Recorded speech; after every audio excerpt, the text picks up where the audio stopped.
to Moscow. They had to analyze this situation, and judging on their reaction to that backgrounder, the local Novosti representative or local Soviet diplomat in Washington, D.C. would assess whether they be given visa to USSR or not. So they were selected ahead of time. Yes, they were pre-selected very carefully, and there is not much chance for honest journalists to arrive to USSR and to stay there for 1 year and to bring this package of lies back home. This, for example, is a centerfold of the Look magazine. They presented this monument erected by Communist Party in Stalingrad as the symbol, personification of Russian military might. And they said in the article, which is published on the site, that Soviets are very proud of the victory in the Second World War. This is another big myth, a lie. No sensible people would be proud to lose 20 millions of their countrymen in a war which was started by Genoese Hitler and Comrade Stalin and paid by American multinationals. Most of the Soviet citizens look at this type of monuments with disgust and sorrow, because every family lost father, brother, sister, or child in the Second World War.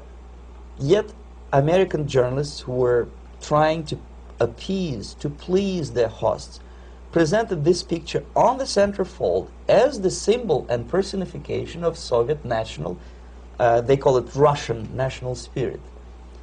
And it was greatest misconception and a very tragic misunderstanding.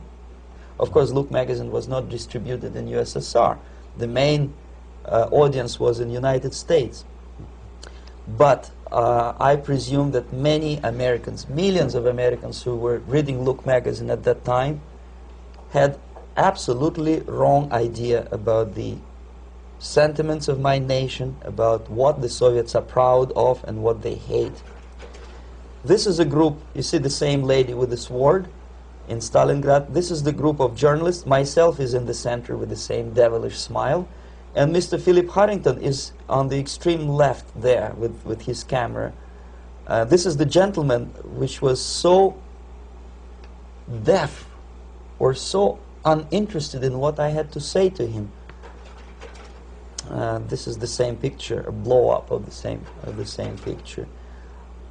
Many guests from various countries, in this particular case from Asia and Africa, were taken by me as a Novosti press agency employee for a tour across Siberia, for example. We would show them typical kindergarten, you see, nothing special by American standards, just nice children sitting, eating their breakfast or lunch.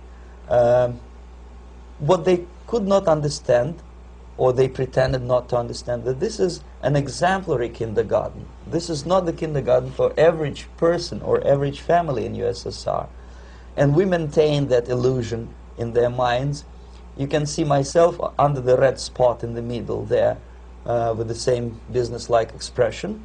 I'm doing my job. That's what I'm assigned to do, and that's what I was paid to do. But deep inside, I still hope that at least some of these useful idiots would understand that what they are looking at has nothing to do with the level of affluence in my nation.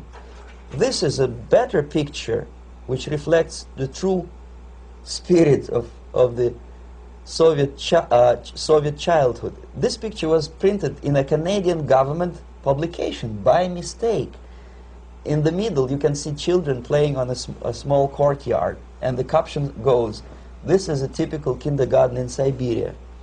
What these idiots didn't understand, that it is not kindergarten at all. It is a prison for children of political prisoners. But there was not a single mentioning that what they were visiting actually was an area of concentration camps.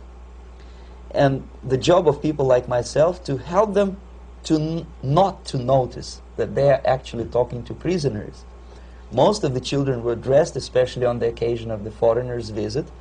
Of course, there were no corpses on the ground. There were no machine gun guards. And well, it looks not very pleasant, as you see.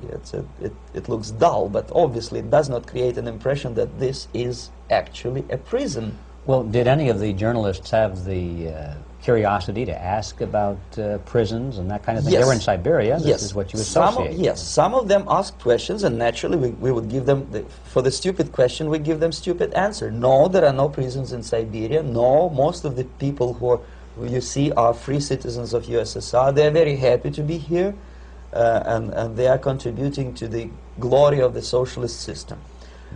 Some of them pretended that they believe what I was telling them.